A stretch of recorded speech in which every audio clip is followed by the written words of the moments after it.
अब मैं तुमसे पेपर में कोई क्वेश्चन पूछूं कि विच is more elastic, which is more elastic, रबड़ या स्टील? मोर इलास्टिक रबड़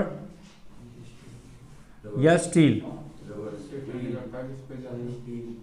देखो अब थोड़ा समझे इसको, कौन मोर इलास्टिक होता है। मान लो हमारे पास एक रबड़ है, ये एक रबड़ है और ये एक स्टील है।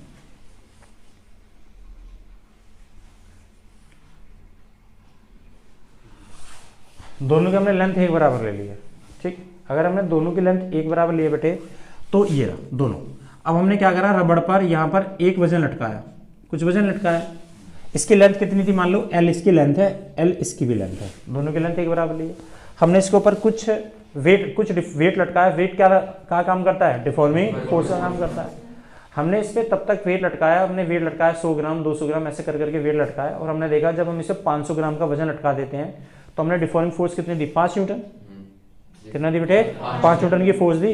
और जैसे हमने इसे 5 न्यूटन की फोर्स दी तो हमने देखा इसकी जो लेंथ इतनी थी, ये लेंथ बढ़ के कितनी हो गई, यहाँ से यहाँ तक की, ए यहाँ से बढ़ के लेंथ इतनी हो गई, एल डैश हो गई यहाँ से। तो लेंथ एल थी तो कितना चेंज आ गया, डेल्टा एल। और ये डेल्टा एल जो चेंज आया वो कितना आया, 1 मीटर। उसके लिए हमें नीचे कितना फोर्स लगाना पड़ा, 5 न्यूटन का। तो इसका मतलब ये हुआ कि रबड़ में 1 मीटर का डिफॉर्मेशन लाने के लिए हमें इसमें डिफॉर्मिंग फोर्स कितना लगाना पड़ा, 5 न्यूटन। तो आप बता सकते हो, अब ये ना तो नीचे जा रहा है ना ये ऊपर जा रहा है, तो आप बता सकते हो इसमें रिस्टोरिंग फोर्स कितना है, 5 न्यूटन है। तो अच्छा, यहाँ पर जैसे हम यहाँ पर एक वजन लटकाते हैं, इसमें हमने कितना लगाया, 5 न्यूटन का फोर्स लगाया, तो इसमें रिस्टोरिंग फोर्स कितना बना था, 5। अच्छा, क्या सबूत है इसमें 5 न्यूटन का रिस्टोरिंग फोर्स बना है, हाँ सर, वेट को रिलीज कर दो ये दोबारा वापस आता है, इसका मतलब इसके अंदर एक रिस्टोरिंग फोर्स बनता है। तो एग्जैक्टली यहाँ पर भी यही है कि अगर इसके अंदर 5 न्यूटन का एक डिफॉर्मिंग फोर्स बना है, तो अगर मैं इसको यहाँ से 5 न्यूटन के डिफॉर्मिंग फोर्स को रिलीज कर दूं तो ये बॉडी क्या करेगी, दोबारा अपनी प्रेजेंट कंडीशन को मेंटेन करेगी। कितनी रिस्टोरिंग फोर्स से मेंटेन करेगी, 5 न्यूटन से। ये हमारी पुरानी पहचान है कि जब इक्विलिब्रियम अचीव हो जाता है तो उस कंडीशन पर हमारा रिस्टोरिंग फोर्स का मैग्नीट्यूड डिफॉर्मिंग फोर्स के मैग्नीट्यूड के इक्वल आ जाता है। ये तो हो रहा था बेटे। अच्छा, तो ये वापस आने के लिए कितना रिस्टोरिंग फोर्स बना रहा है, 5। पक्का, ओके। अब ये स्टील है, स्टील थोड़ा हार्ड होता है। अच्छा, अब मुझे स्टील को भी 1 मीटर खींचना है। कितना खींचना है, तो इसमें डिफॉर्मेशन भी कितना लाना है, 1 मीटर। तो क्या आप मुझे बता सकते हो 5 न्यूटन की फोर्स से इसमें 1 मीटर का डिफॉर्मेशन आ जाएगा, नहीं आएगा, क्योंकि हार्ड है। ऐसा करने के लिए हमने इसमें 2000 ग्राम या 2 किलोग्राम का हमने इसके ऊपर वजन लटकाया। कहीं 2 किलोग्राम का वजन लटकाया जाके तब जाके तो इसमें कितना एक्सटेंशन आया, यहाँ से यहाँ तक कितना चेंज आया, delta L, this is 1 metre. लेकिन उसके लिए हमें फोर्स कितना लगाना पड़ा, 20 न्यूटन का लगाना पड़ा। कितना लगाना पड़ा, 20 न्यूटन। तो हमारी डिफॉर्मिंग फोर्स कितनी है इसमें, 20। इक्विलिब्रियम आ गया। अब बता सकते हो रिस्टोरिंग फोर्स कितना है, 20। इसमें डिफॉर्मिंग फोर्स कितना है, रिस्टोरिंग फोर्स कितना है, 5। दोनों में कितना डिफॉर्मेशन आया, 1 मीटर का, बराबर है दोनों में।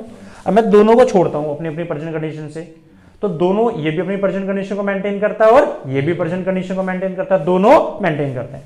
कौन ज्यादा रिस्टोरिंग फोर्स लगा के मेंटेन कर रहा है, steel. This is more elastic than rubber. तो जो हम ये सोच के बैठे होते हैं, हमारे दिमाग में जो चल रहा होता है वो वाला इलास्टिसिटी नहीं होता कि एक रबड़ को पकड़ के खींच दिया तो ये मोर इलास्टिक है। रबड़ को खींचने से, जल्दी वो आने से, आराम से खींचने से हम इलास्टिसिटी का पता नहीं लगाते बेटे।